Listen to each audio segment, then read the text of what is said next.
Howdy everybody! Welcome back to my channel Passion Theory, and today we are going to be doing a blind let's play of the Scorchfarer, a Scarred Earth Record. The only thing I've done is I went into the options here and made sure that it was full screen. I thought it was really cute because there's little foxes. And I particularly wanted to show you guys this right here, because this is, like, I'm going to turn the music down a little bit. But this is how you control all, like, the, ambient volume and, like, the sound effects and stuff. And I think it's just adorable that it's on this little music box. I want this music box in real life. This is a really cute music box. Is this a baby fox? Aww. I'm not gonna lie, I chose this game because I'm obsessed with foxes, and so is my husband. And I saw that it was a demo about a game with foxes. That's all I know about it. So, yeah. I just hadn't done the sound yet because I wanted to show you guys how cute that was. And it looks like there's like a fox over here with like a cello case or something? I'm not sure. Or they're standing next to a person. Well, let's start, yeah? But yes, this is a demo. A sheltered heart might not ache, but it will long for the mist turmoil, a mysterious torment that makes them wonder. I don't read fast enough. Y'all are gonna have to read the rest of that on their own. The Wanderer and the Anchor.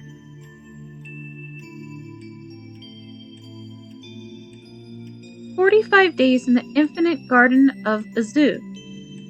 Birthmarks and prophecies." The man's finger moved across the spine of the books in his personal library. Okay, so these are,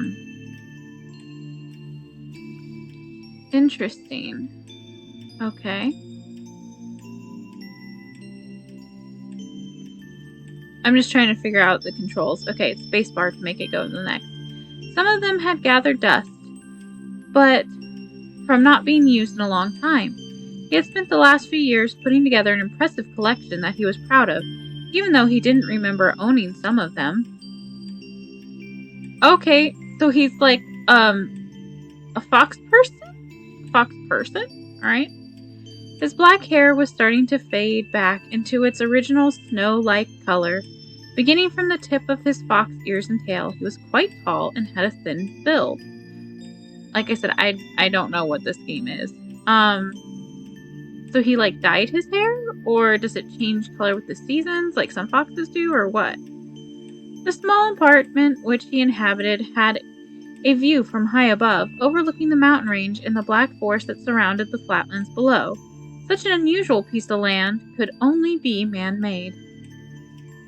Most, if not all, of his furniture was made of fake, rigid material which resembled wood.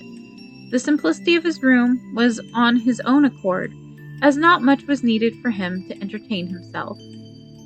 There was, however, an impatient look in his eyes. He had grown tired of this place a long time ago. He found himself staring out the window often before going back to whatever he was doing. Right? The sound of the clock on the wall near his bed was the only thing accompanying him in this solitary night. As the pile of books grew larger, his smile began to fade away. I cannot stand the sound of like manual clocks ticking. It drives me up the wall, and I cannot sleep with one like almost in the same house as me, but definitely on the same floor as me. Because as I'm starting to fall asleep, it's like the sound of the ticking just gets louder and louder and louder until I want to break it into tiny little pieces in my rage. Okay? Cannot, like, this is fine. Having this tick tick in the background, that doesn't actually bother me because it's not the same kind of like harsh echoing tick that the clocks have in real life. And some people, I'm sure, find the ticking of a clock comforting, but I don't. I find it rage-inducing. So, as cute and pretty as like manual clocks can be, I can never have one. I've never found one to actually have a silent tick. Some of them say they're silent. They're not. They don't exist. Which reminds me, speaking of sounds that don't bother other people, me and my freaking kid were walking home from school the other day, and we decided to go down a different block than we normally go down, and this horrible, high-pitched whine just like shot right through my eardrum, and I'm trying to figure out what it is, and he starts complaining about it too, but less complaining. He was more just like, do you hear that sound? And I thought maybe it was like the buzzing and the wires like overhead. No, somebody had put up one of those like ultrasonic like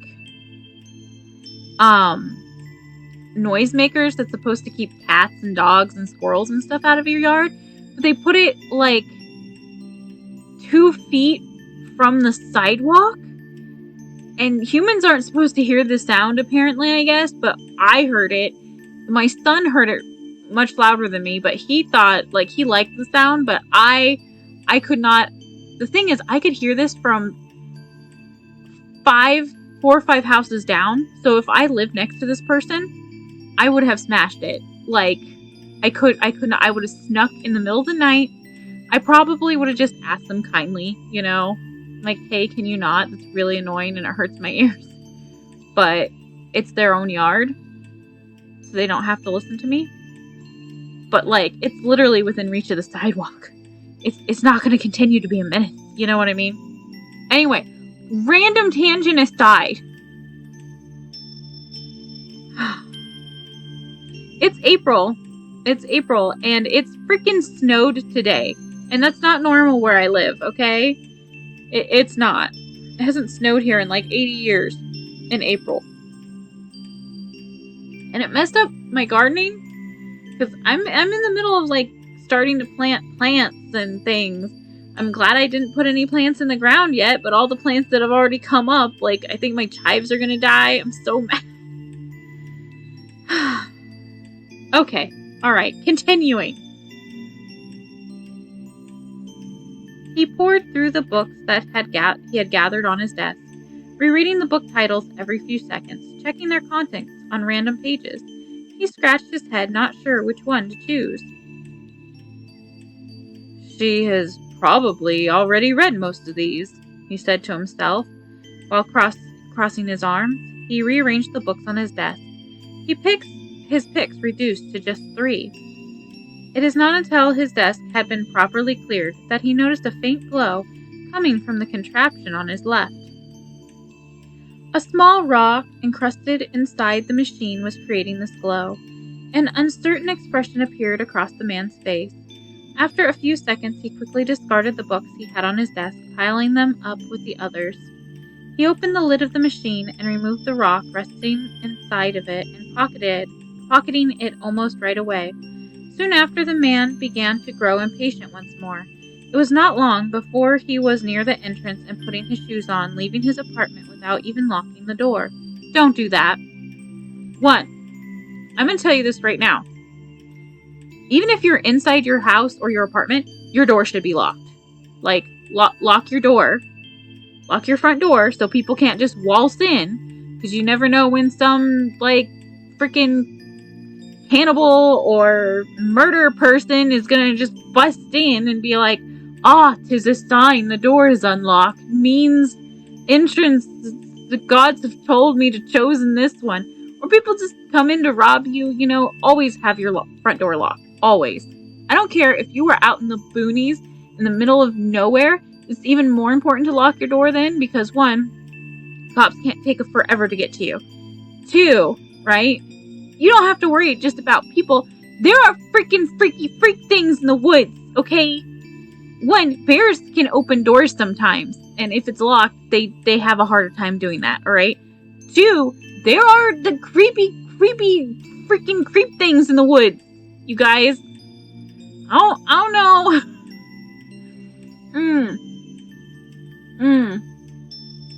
I never did finish telling you guys all my spooky stories and stuff. That's usually with my art. Like when I'm doing my painting and stuff, I tell you spooky stories and things like that. Or stories about like when I worked in fast food, things like that. I don't tell too many with video games, but oh my gosh. Just some spooky stuff in the woods. That's all I've got to say.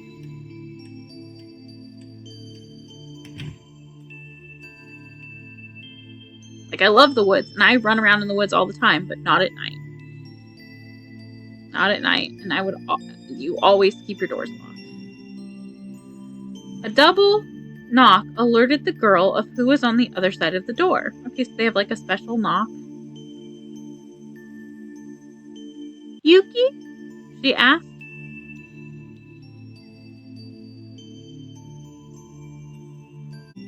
We got a message.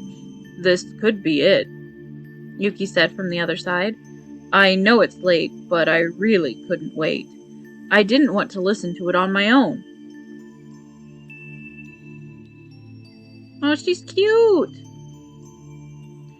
The door unlocked a moment later and slowly opened, revealing a rather small girl with pink hair. No. Is she a girl? Or is she a woman? She looks to be of age. She looks like a woman. I hate it when people call women girls. Just like you don't call men boys. Like, female would even work better than girl. But just woman would be fine. Unless she is underage, like maybe she's like 16 or something, and then she's a girl. I don't know her age. But she's living on her own. Which, I mean, I've had friends live on their own at about 16. You can get emancipated. I've had a couple of friends do that, so, I mean.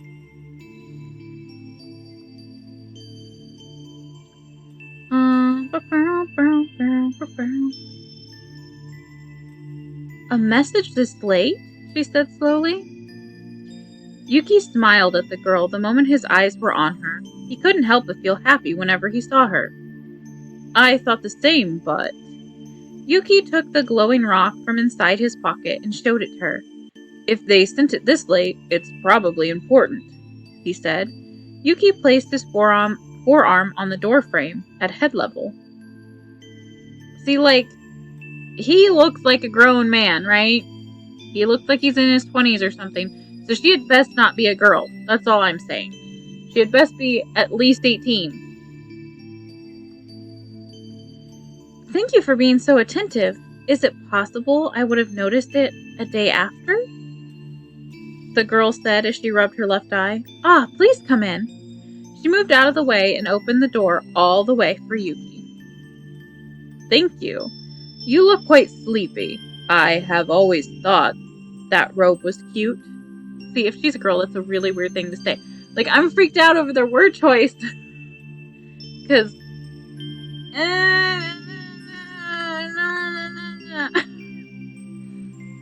I'm like, Yuki, are you a weird creeper? Or is this okay? Because, like, maybe he's younger than he looks, too. Maybe she's 16 and he's 17. That's okay. I don't know. Yuki said, making his way across the room. While they knew each other for almost a decade... Okay, so they've known each other for like 10 years. There was some tension between them, mostly from Yuki, as he always got a bit nervous when going inside of Michi's room. I can lend it to you if you want, said Michi with a mischievous smile across her face. Your knees will probably get really cold, though. Michi closed the door and locked it before following Yuki across the room. I would look ridiculous in it. No thanks, said Yuki. He couldn't help but shudder at the mental imagery. Yuki stopped in the middle of the room, not knowing what to do. Smells nice, he said to himself. It's a weird thing to say. While looking around the bedroom, unless she lit incense or something, or like a scented candle. Michi walked past him and sat on the bed, inviting him to sit next to her. Yuki squeezed the glowing rock in his hand before taking a deep breath. He made his way to where Michi was and sat next to her, closer to the machine on her nightstand. This one was much smaller than the one he had in his room, but it was made for the exact same purpose. He inhaled as he looked at the rock for a second, and then at the girl. Michi smiled at him silently as he placed the rock inside the machine. With a slightly shaky hand, the prison box got to work. It began with the usual crackling sounds it makes when trying to retrieve the messages within. Michi took off her slippers, raised her feet on the bed, and took a nearby pillow to keep her hands busy. "Do you think it's bad news?" she asked. Yuki had his eyes focused on the machine. His brain didn't process her question until a few seconds later. That's me with like almost everything though, because I have like an auto processing disorder. So things just, when people talk to me, if I'm not looking at their lips, it just sounds like noise. And then about like 5 seconds later, my brain sorts out the noise into what they might have said. Sometimes it's like, I can't tell if they said one thing or like 3 different things. And usually only one makes sense in context though. So I have to read with subtitles on. Like watch those with subtitles on just so I can understand like what the actors are saying and stuff. I really hope not. It has been so long. A voice almost interrupted Yuki, who quickly grew silent. "Oh, they're short. This message is exclusive to Mikaela and Yukiharu. Terraforming Team Ikene. Or Ikene? Thing is, this is a Japanese name. This is not a Japanese name really anymore. I don't know if this is a Japanese name or not. Like, I know it's Yukiharu. Like, I know that for sure is Japanese. I thought her name was Japanese. It was like I guess it was like a version of her name that was more...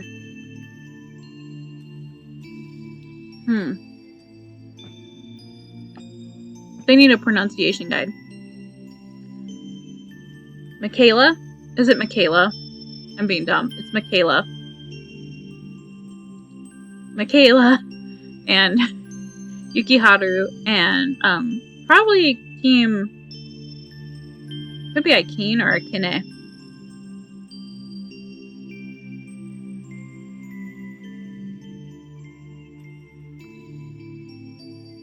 The voice came directly from the prison box. The quality was somewhat muddy, but it was perfectly intelligible. There was a short silence before the next statement.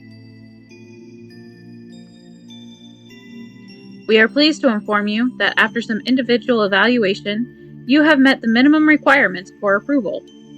Yuki's mouth opened a bit, as if he wanted to say something but couldn't. His expression was one of excitement, but he waited to celebrate before listening to the whole message. Michi, on the other hand, immediately grabbed Yuki's shirt with quite some strength. She was clearly not asleep anymore. "Yuki," he said! Michi thought for a second about what the man had said. "Are we really ready? I mean, am I approved?" said the girl with the emphasis on I, not quite sure how to put her thoughts into words. Yukiharu was quite excited as well, and took the hand with which Michi was grabbing his shirt, interlacing his fingers with hers. "You will not be assigned to a city just yet. Wait for further instructions in the next few days," said the voice coming from the machine, who took a small pause before adding something else. "Yukiharu, take care of Michi." So I guess she is approved. "Of course," Yuki said to himself with a serene expression on his face. Yuki looked at Michi after a moment. After 3 years. They both shared a hug, embracing each other tight. "I can't believe it! We are actually leaving!" said an exciting Michi, while keeping Yuki close to her. She gasped suddenly, letting go of Yuki. "We have to tell the prefects.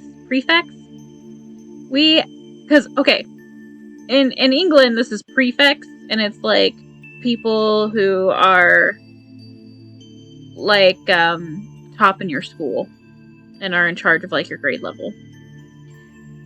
We also have to get everything ready. I'll start packing right away. Her voice kept getting faster as she squeezed Yuki's hand tighter with every sentence. The pair was so excited to finally leave the institute where they had become of age. Okay, so she's not a girl. She's of age, so she's a woman. Please use the word woman so I do not get confused about whether my cute little fox guy over here is like a creeper or not. Because I like cute little fox guy and I don't want him to be a creeper. You know? Please say woman. Please. It's not hard. Just do it. You wouldn't call him a boy, right? It had almost been 15 years since they arrived at the South Academy, which had started to become claustrophobic for quite some time. I think we should wait for the next message, Yuki suggested. He said that they will contact us soon, but we don't know when that will happen. Packing everything up when we could get contacted in a week could be a problem. Let's grab our most important stuff. He placed his forehead against hers. Promise me, we will always have each other's back, Yuki said in a calm voice. Count on it, Yuki. I won't allow anything to happen to you, Michi said, quite confident of herself. Yuki nodded twice, looking quite happy, but finally getting their team approved. He stood up and pulled Michi up with him, guiding them both to the balcony of the apartment. So it sounds like they're like going to terraform a place, so that's kind of cool. Like, is this is it going to be like a planet sim where we have to like manage the new, like, terraforming the new planet or city or whatever? Or is this like a story? Like, is it a story and like a sim? Like a management sim or something? That would be kind of a cool combination. You guys like my boba tea? So good. From far away, they could see the ominous glow of the crimson ring, a light refraction that can be seen hovering above any part of the land that is magically charged. The perpetual flames gave this phenomenon a red-tinted color on the outside.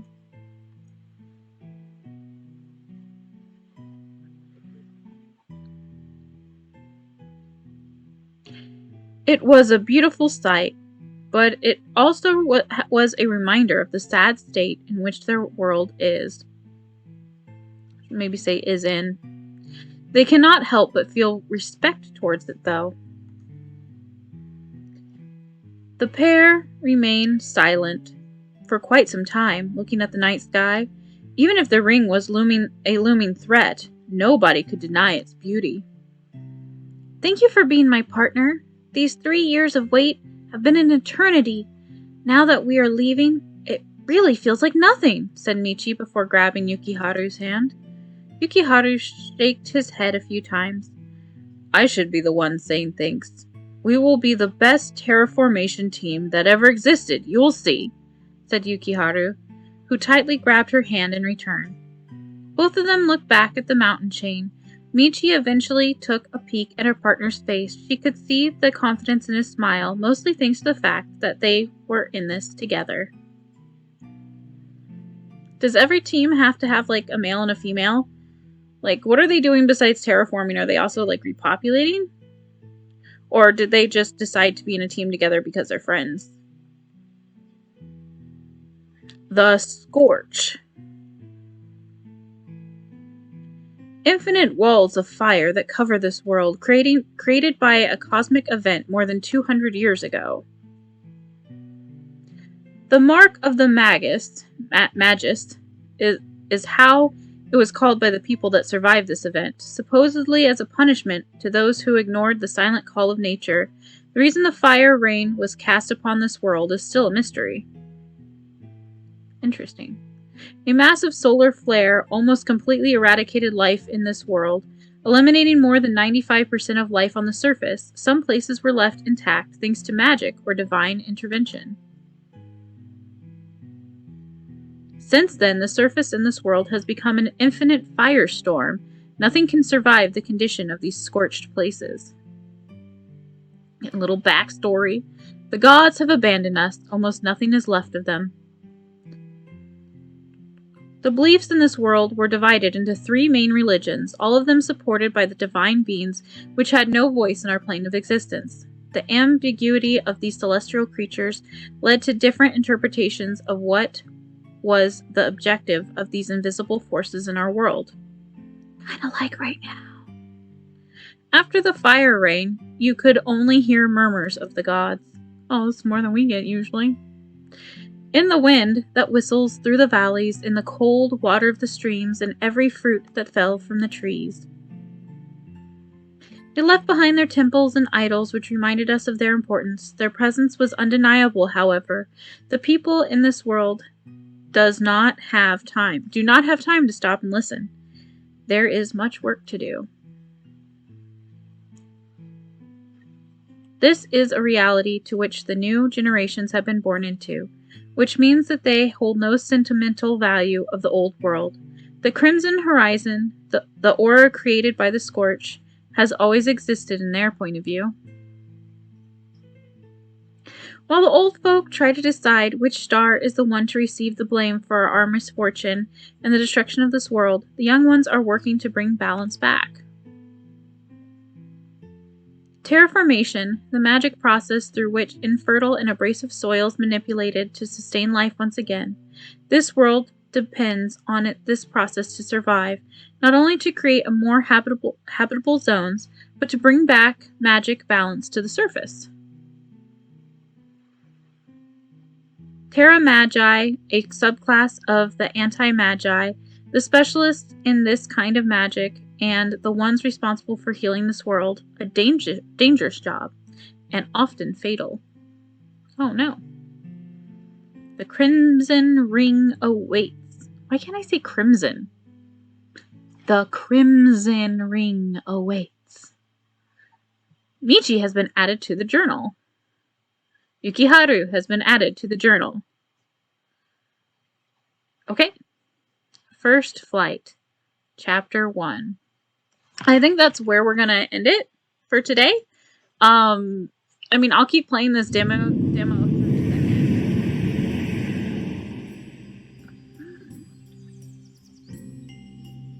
But this is where we're gonna save. So let me just figure out how to do such a thing.